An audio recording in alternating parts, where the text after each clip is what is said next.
हाय। कहानी है एक ऐसे इंसान की जो हजारों सालों से अर्थ पर है। हर बार मरने के बाद वो वापस जिंदा होता है, लेकिन पिछली जिंदगी के बारे में उसे कुछ भी याद नहीं है। और अचानक से एक दिन उसे पता चलता है कि वो एक बहुत ही शक्तिशाली गॉड है। कहानी की शुरुआत ब्रिटेन से होती है, जहाँ पे हम इयान स्टोन नाम के एक आदमी को देखते हैं जिसकी जिंदगी नॉर्मल चल रही थी। वो एक हॉकी प्लेयर है और आज उसका मैच था, लेकिन आज किस्मत उसका साथ नहीं दे रही है और ये गेम ये लोग इयान के कारण ही हार जाते हैं। और इसी बात से इयान भी काफी दुखी था। लेकिन तभी वहाँ पे उसकी गर्लफ्रेंड जेनी आती है और वो उसे काफी समझाती है, जिससे वो थोड़ा बेटर फील करता है। फिर इयान जेनी को उसके घर पे ड्रॉप करने के लिए जाता है। अब यहाँ इयान एक घड़ी को नोटिस करता है जिसका टाइम पॉज हो गया है। अब जेनी का घर आता है और जेनी उसे अंदर बुलाती है, लेकिन इयान कहता है कि उसकी हालत खराब है, इसीलिए वो जल्दी घर जाना चाहता है। तभी जेनी के पेरेंट्स उसे अंदर बुलाते हैं। यहाँ पे इयान को उसके घर का माहौल कुछ ठीक नहीं लगता, तो वो जल्दी से वहाँ से निकल जाता है। गाड़ी से जाते वक्त उसे रास्ते में कुछ बीच में पड़ा हुआ दिखता है और जब वो उसे चेक करने के लिए नजदीक जाता है तो जमीन पर पड़ा हुआ वो फिगर कांपने लगता है, जिसे डरकर इयान वापस कार में चला जाता है और वो 911 को डायल करता है। और वो दोबारा रास्ते पर दिखता है तो उसे रोड पर कुछ भी नजर नहीं आता। अब अचानक से वो भयानक सा फिगर उसके ऊपर हमला कर देता है। इयान को उसकी कार से बाहर फेंकने के बाद उसे घसीटते हुए ट्रेन ट्रैक पर लेकर जाता है और वही उसे दबोच कर रखता है। देखते ही देखते वहाँ पे ट्रेन आती है और सीधा इयान के ऊपर से चली जाती है। अचानक से एक फोन बजता है और इयान की आँख खुलती है। वो खुद को अपने ऑफिस में देखता है। अब उसे लगता है कि उसने अभी अभी जो देखा वो एक बहुत ही बुरा सपना था। अब इयान वो काम करने के लिए लगता है, तभी वहाँ पे उसकी कलीग जेनी आती है। उसे समझ नहीं आता कि सपने में जेनी तो उसकी गर्लफ्रेंड थी और अब यहाँ पे कलीग है और वो उसे कुछ पेपर देती है।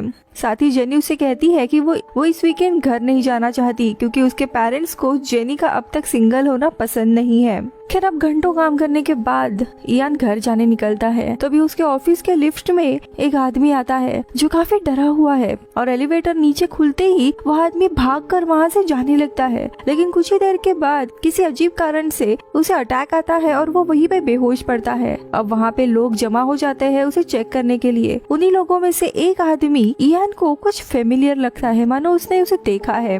लेकिन उस आदमी के हाथ की नसें एकदम से काली पड़ रही थी। इयान को लगता है कि ये उसका इमेजिनेशन है, इसीलिए वो उसे इग्नोर करके घर पहुंच जाता है। आज का दिन उसके लिए बहुत ही ज्यादा कठिन था, इसीलिए वो ड्रिंक करने लगता है।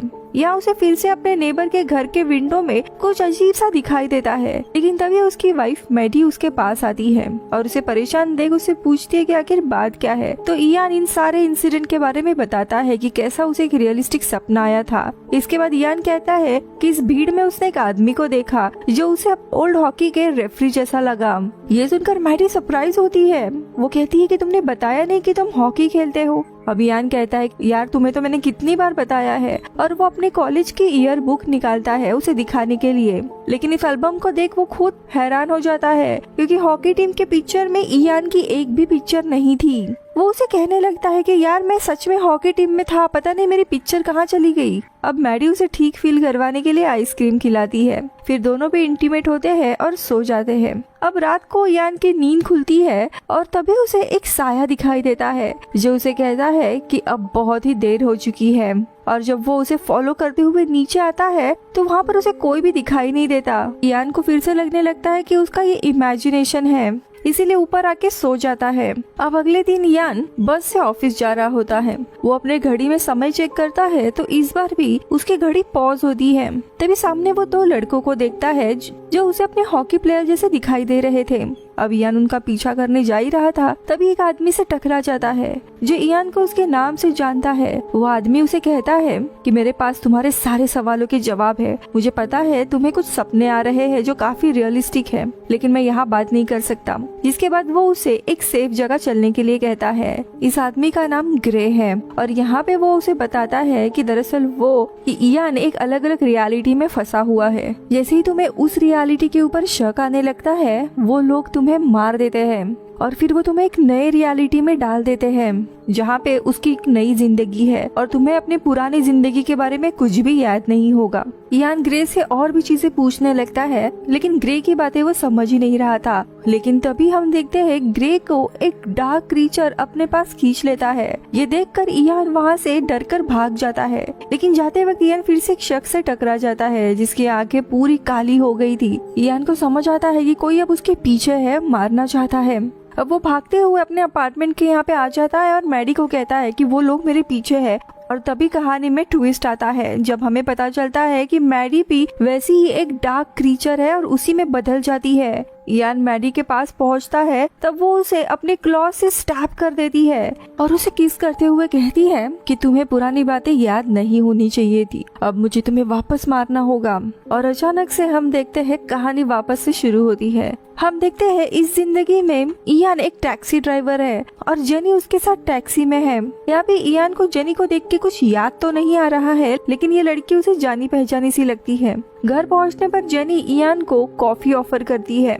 जब इयान उसका वेट करता है तब उसे उसके नेबर के घर से कुछ अबनॉर्मल फील होने लगता है और इयान जेनी से कॉफी लेकर तुरंत वहाँ से चला जाता है। यहाँ पे गाड़ी में टाइम वापस से पॉज हो गया है। अब यहाँ पे इयान वापस से ग्रे से मिलता है। ग्रे को देख के उसे याद आने लगता है।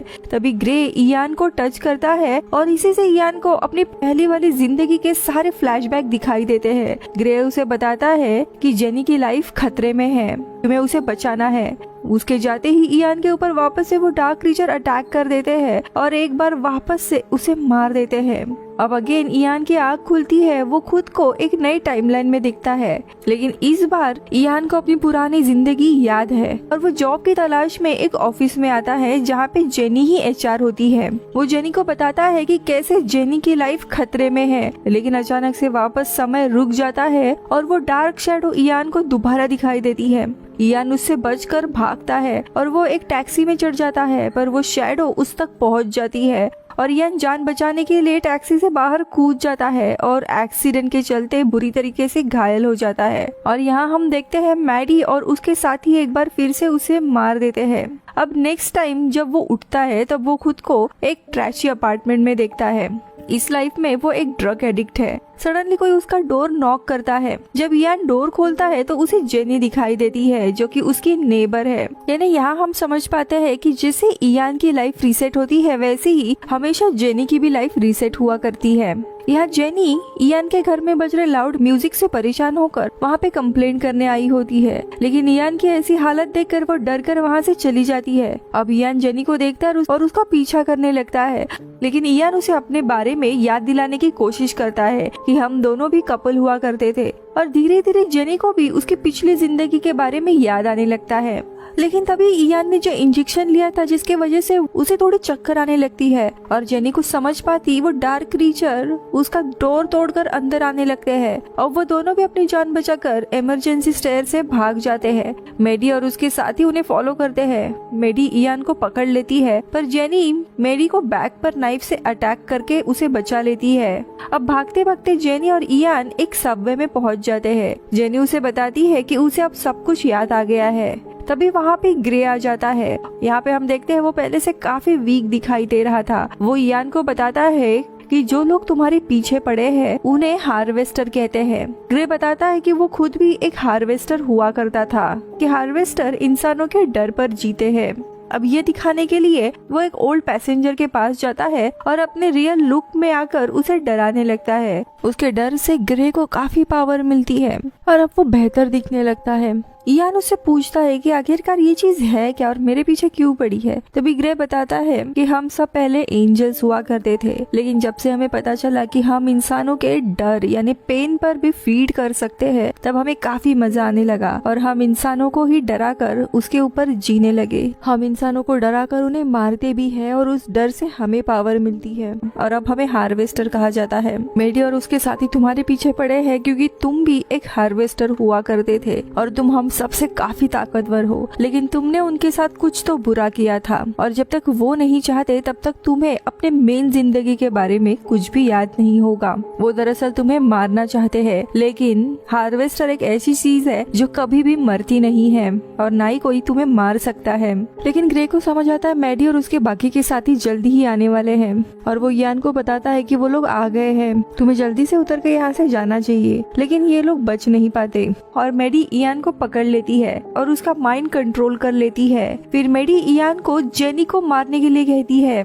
यहाँ पे इयान पूरी तरीके से मैडी के कंट्रोल में था, कहीं ना कहीं उसे लग रहा था कि वो गलत कर रहा है। अब जेनी की जान बचाने का एक ही रास्ता है, इसीलिए वो उसे लेकर सीधा चलती हुई ट्रेन के सामने आ जाता है, जिसके कारण दोनों मारे जाते हैं। जिसके बाद वापस से उसकी एक नई जिंदगी शुरू होती है। अब यहाँ पे इयान एक मेंटल हॉस्पिटल में है। इयान एक बहुत ही अजीब से टॉर्चरिंग डिवाइस में फंसा हुआ है। वो चीखने चिल्लाने लगता है और इस टाइमलाइन में जेनी एक नर्स है। यहाँ पे जेनी को अपनी पिछली जिंदगी के बारे में कुछ भी पता नहीं है और यहाँ पे इयान उसके लिए बस एक कोमा पेशेंट है। कुछ देर में मैडी इयान के पास आती है और वो उसे कुछ ओल्ड मेमोरी का फ्लैशबैक देती है और पूछती है कि तुमने पहले भी कई हार्वेस्टर को मारा है, मुझे बताओ तुमने ये कैसे किया। अब यहाँ पे इयान कुछ भी बताने से इनकार कर देता है एंड मैडी उसे एक पॉइजनस इंजेक्शन देती है, जिससे उसे काफी दर्द होने लगता है। फिर मैडी उसे कहती है कि तुम्हारे वुंड्स को हील करने के लिए तुम्हें किसी ह्यूमंस के ऊपर अब फीड करना होगा। तब हम देखते हैं इयान के बेड के पास एक बेबी होता है जिसे दूसरे हार्वेस्टर खुद को फीड कर रहे होते हैं। इयान उन्हें रोकने की कोशिश करता है पर कुछ भी नहीं कर पाता क्योंकि वो काफी कमजोर हो गया है।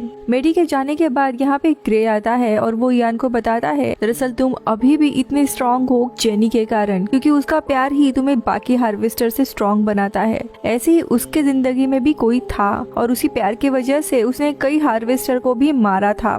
इसके बाद ग्रे कहता है कि अब उसकी जिंदगी का कोई मकसद नहीं बचा है, इसीलिए वो उसे खुद को फीड करवाने के लिए कहता है। अब पहले तो इयान मना करता है, लेकिन कोई और ऑप्शन बचा नहीं था, इसीलिए वो भी मान जाता है और ग्रे को फीड करने लगता है और देखते ही देखते ग्रे का शरीर गायब हो जाता है और इयान वापस से पूरी तरीके से हील होकर काफी ताकतवर हो गया है और अब वो हार्वेस्टर फिर से वापस आ जाते हैं और यहाँ इयान को हम पहली बार उसके पावरफुल हार्वेस्टर फॉर्म में देखते हैं। एक एक करके वो सारे बुरे हार्वेस्टर को मार देता है ताकि जेनी को बचा सके। वही दूसरी तरफ जेनी एक मॉर्ग में होती है, लेकिन तभी अचानक से वो लाश एक हार्वेस्टर होता है और वो दो हार्वेस्टर आकर उसे पकड़ लेते हैं। अब इयान उसे बचाने के लिए आता है और उसकी और मैडी की काफी लड़ाई होने लगती है, जहाँ पे हम देखते हैं मैडी उसके ऊपर भारी पड़ती है और उसे उसके एक एक करके सारे रियलिटी में लेकर जाती है। अब इनके लड़ाई के बीच में मैडी जेनी को एज अ शील्ड यूज करती है, लेकिन तभी इयान को समझ आता है कि अगर मैडी को मारना है तो एक इंसान की जरूरत पड़ेगी और वो जेनी के थ्रू मैडी को मार देता है। अब यहाँ पे मैडी मारी जाती है, लेकिन उसी के साथ साथ अब जेनी भी मरने वाली थी।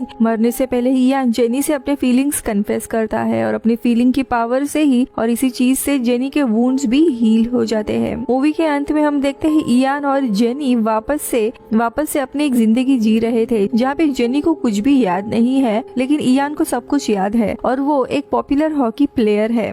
और इसी के साथ ये मूवी खत्म होती है। मैं मिलती हूँ अगले वीडियो में, तब तक के